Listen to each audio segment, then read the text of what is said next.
Good morning and welcome to this message, the third in the series called Outnumbered, where we look at situations in the Bible where people, Bible characters, face seemingly overwhelming odds, where all seem lost, and yet where God intervened and brought about a great deliverance. And I hope and I pray that through this message, that if you're in a situation where you feel outnumbered and when all seems lost, that if you hang in there and take lessons from this series, then God will be with you and will deliver you from the situation that you are facing. Last week we looked at the book of Daniel and we looked at those three friends in their fiery furnace, Shadrach, Meshach and Abednego. And this week we're going to stay in the book of Daniel and look at the main man himself from his encounter in the lion's den, spending a night with the lions in Daniel chapter 6.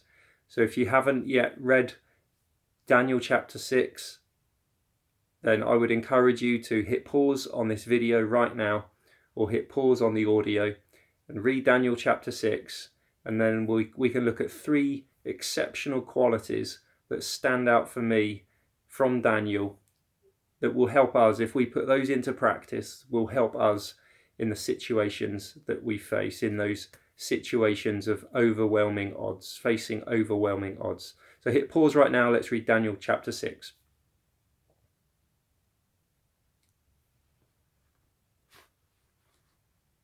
Okay, and having read Daniel chapter 6, let's take a look at those, look in more detail at what went on in that story.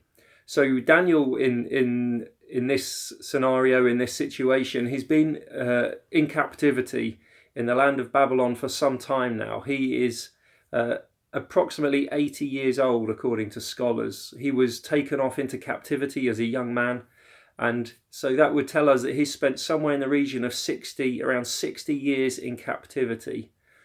The vast majority of his life, 3/4 of his life, has been spent in a foreign land, in captivity, subject to and serving other kingdoms. And here we are, Daniel, 80 years old, and he finds himself facing another challenge.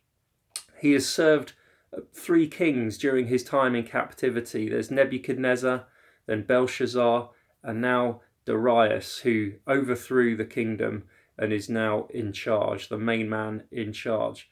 And we read in Daniel at the beginning of chapter 6 how Daniel was outnumbered. Not only was he in a foreign land, not only was he facing this difficult culture and trying to survive and serve God in that time, facing overwhelming odds in that sense, he was also in the political arena, serving in the kingdom, and he was facing opposition and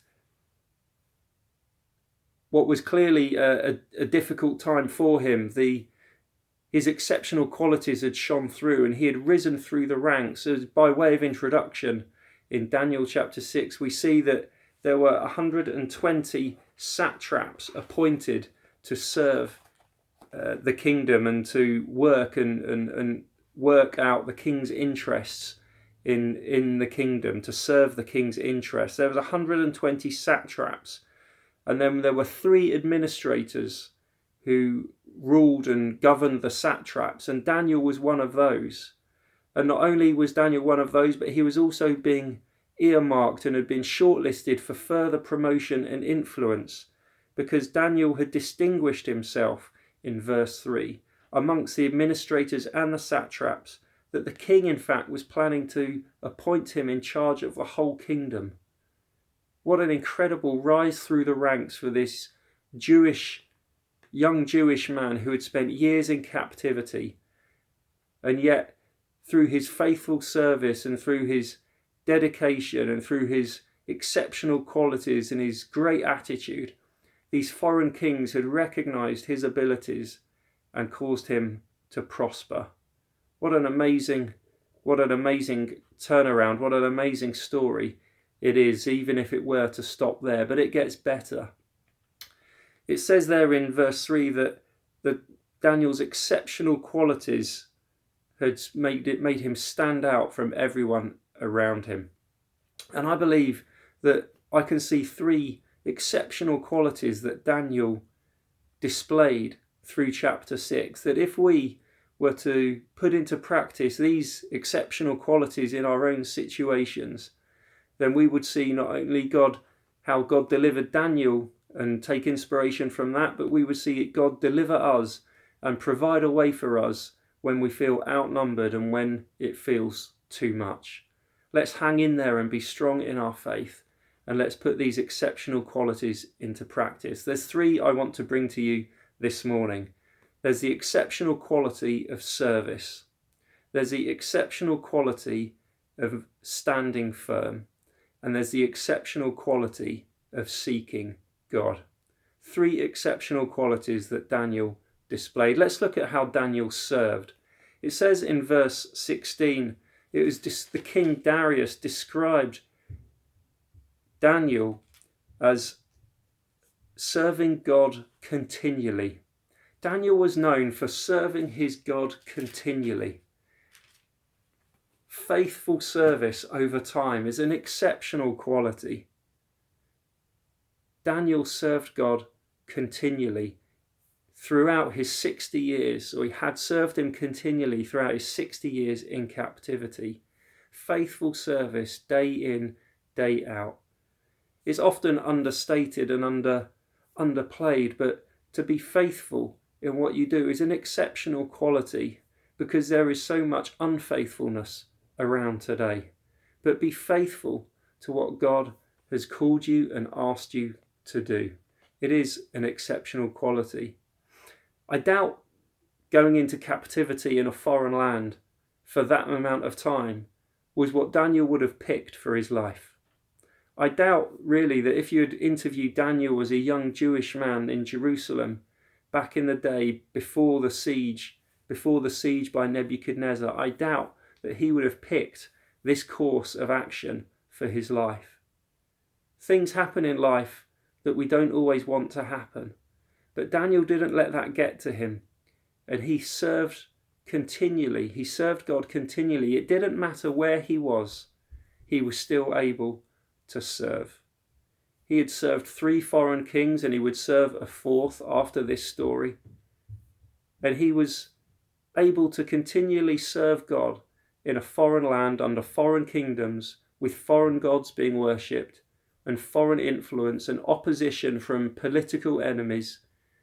He maintained his faithful service to his God. I believe that we are all able to bloom and prosper where God plants us.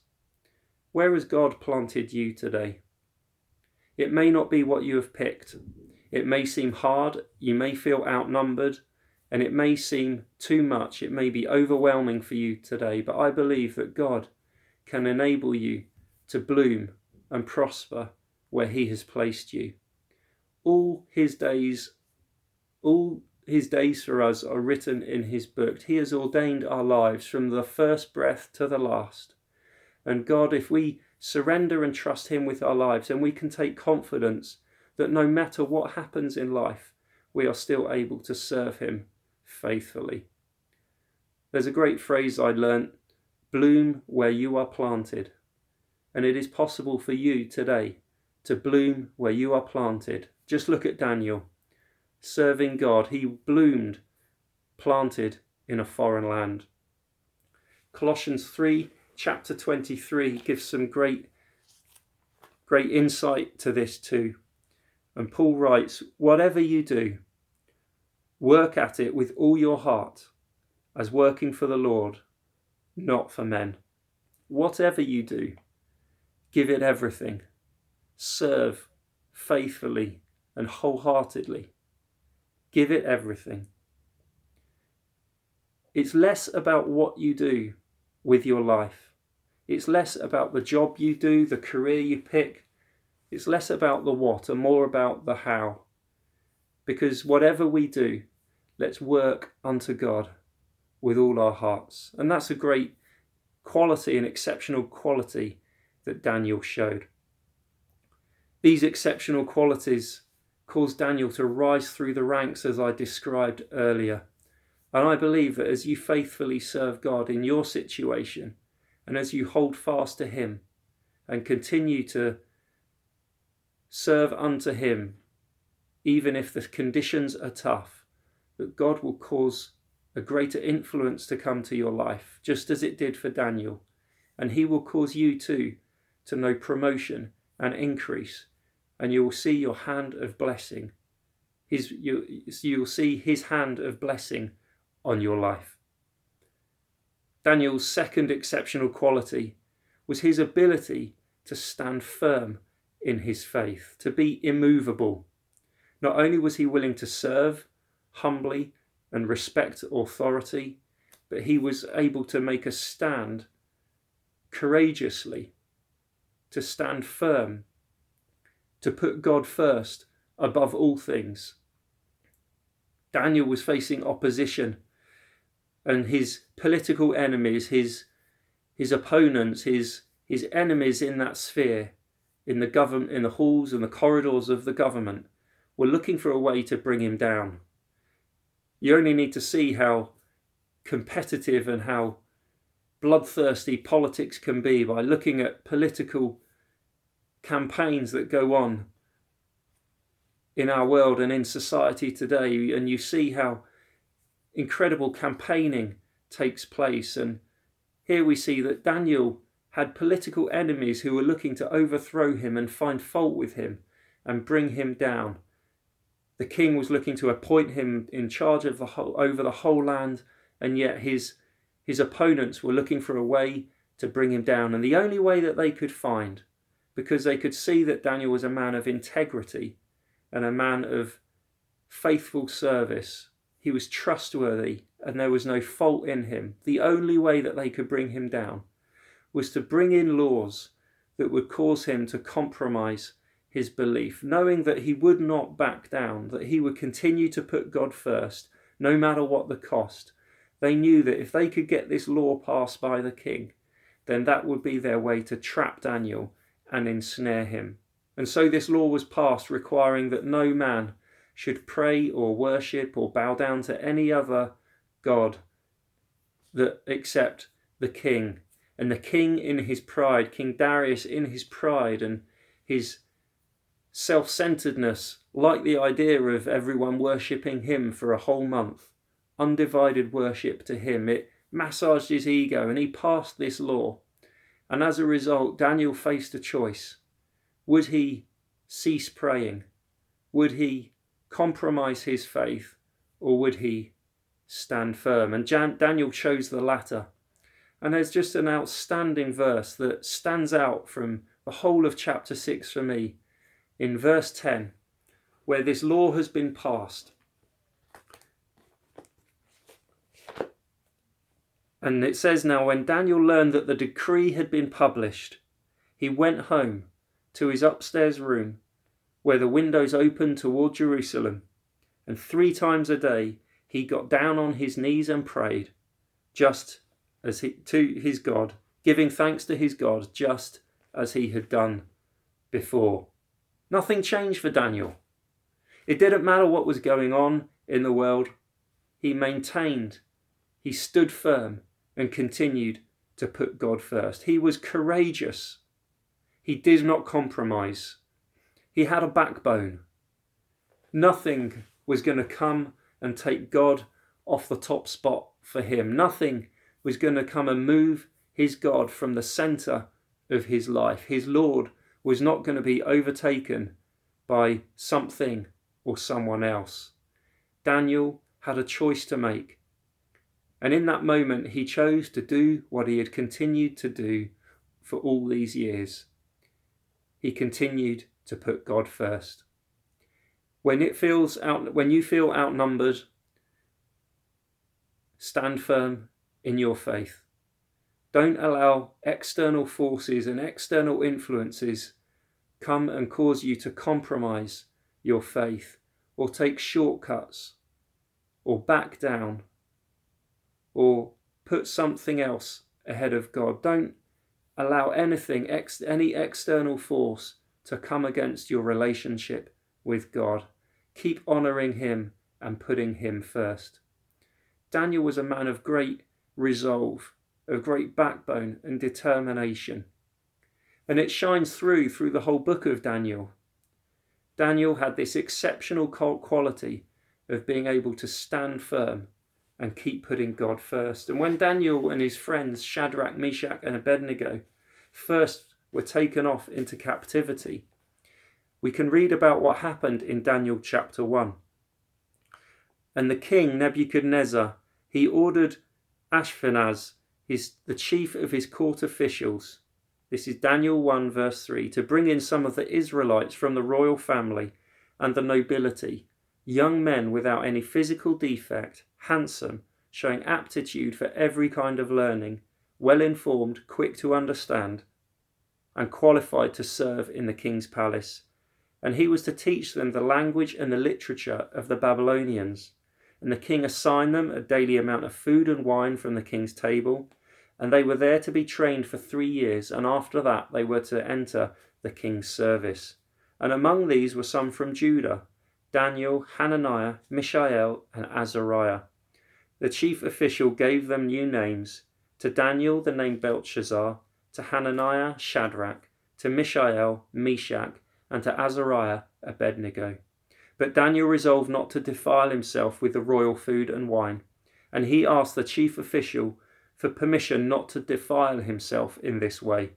Now God had caused the official to show favour and sympathy to Daniel, but the official told Daniel, I am afraid of my lord the king, who has assigned your food and drink. Why should he see you looking worse than the other men your age? The king would then have my head because of you. Daniel then said to the guard who the official had pointed over Daniel, Hananiah, Mishael, and Azariah, please test your servants for 10 days. Give us nothing but vegetables and to eat and water to drink. Then compare our appearance with that of the young men who eat the royal food, and treat your servants in accordance with what you see. So he agreed to this and tested them for 10 days. And at the end of the 10 days they looked healthier and better nourished than any of the young men who ate the royal food. And so the guard took away their choice food and wine they were to drink, and gave them vegetables instead. And to these 4 young men God gave knowledge and understanding of all kinds of literature and learning, and Daniel could understand visions and dreams of all kinds. So what happened here was they were carried off into captivity.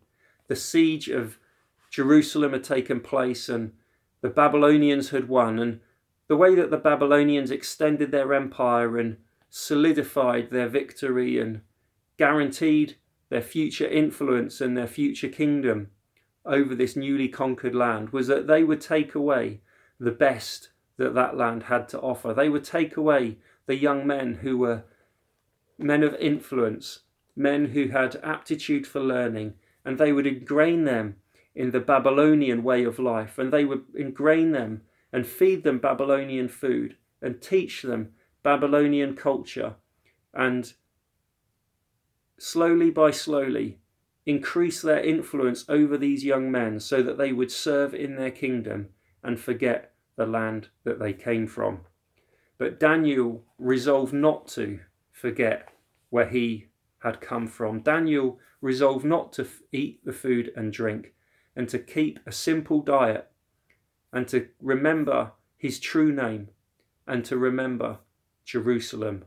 Daniel was a man who had backbone and stood firm. That's an exceptional quality. And the third exceptional quality, the one that Daniel is perhaps best known for, is his seeking God. He served, he stood firm, and thirdly, he sought God. In verse 10, we saw that Daniel went to his room and he prayed, just as he had done before. Daniel prayed towards Jerusalem. He focused on his homeland. He never forgot, through all those years in captivity, he never forgot where he came from. He opened his window towards Jerusalem, and I'm sure his heart was for Jerusalem. He didn't forget the land of his birth and where he truly belonged. He focused. Perhaps he gave thanks for where he had come from, but he perhaps also prayed for Jerusalem's restoration and for God to move again in his homeland. Daniel prayed with Jerusalem in mind. Daniel was faithful in his prayers. He prayed 3 times a day. What a great discipline it is to pray regularly to God, to commune with him, to abide with God, to allow God to speak to our hearts through prayer is such a great gift. And Daniel prayed 3 times a day in accordance with his religion, his way of life. He continually prayed faithfully. He didn't allow the changing laws of the land to compromise his faith, but he prayed faithfully to his God. Great exceptional quality that Daniel showed, and one that we would do well to display in our lives too, to pray regularly. How is your prayer life? Is it intermittent? Do you turn to God just when you need him? When you have a list, something that he's ticking off the prayer list? Or do you pray faithfully 3 times a day like Daniel? The Bible teaches us to pray without ceasing and to pray continually, to pray all the time. It's possible. Prayer is more than just a religious activity, but it's about a relationship and a conversation with God Almighty. How God wants to speak to our hearts continually through our waking hours and through the night. We can pray continually like Daniel did. Daniel, in his prayer life, he surrendered. He bowed down and worshipped. He surrendered it all to God. When he bowed down, it's a sign of submission. And it's a great posture to take, and it's a great posture to adopt in prayer. Just to bow the knee, to get on the floor before God, and to put him first. To surrender our lives, it's a sign of submission, of respecting authority. It's a sign of contentment to kneel before God. And Daniel did this in his prayer life. He bowed down before God. It shows reverence, and it shows worship and awe. And finally, in his prayer life, Daniel gave thanks. What a great quality that is. Daniel gave thanks to God. What an incredible thing that Daniel did. He's here 60 years in captivity, serving his 3rd foreign king, only having spent a quarter of his life in his homeland. And here he is. He's facing incredible opposition and great tension. And here he is praying and giving thanks. I believe it's possible, if we remember Daniel, it's possible for us to be able to still give thanks even when the situation seems really tough. And all these qualities, these exceptional qualities, Daniel's service, his standing firm and his seeking God, it led him into trouble. It led him to the lion's den. Jesus said to his disciples, in this world you will have trouble. He says, but take heart, because I have overcome the world. And in this world you will have trouble if you faithfully serve God. But take heart today, because he has overcome the world. And God overcame for Daniel in a miraculous way. Daniel was thrown into the lion's den, but God delivered him, and he was not harmed. And those who sought to harm Daniel, the punishment ended up being theirs to experience. So stand firm today. Serve God faithfully. Stand firm and don't compromise, and continue to seek him and honour him with your life. And God will make sure that no harm comes to you. And even if it seems like you're outnumbered and it seems too much, God will bring about a great deliverance for your life. Take courage today and continue to give him everything, because he's worthy. God bless you. Thanks for listening.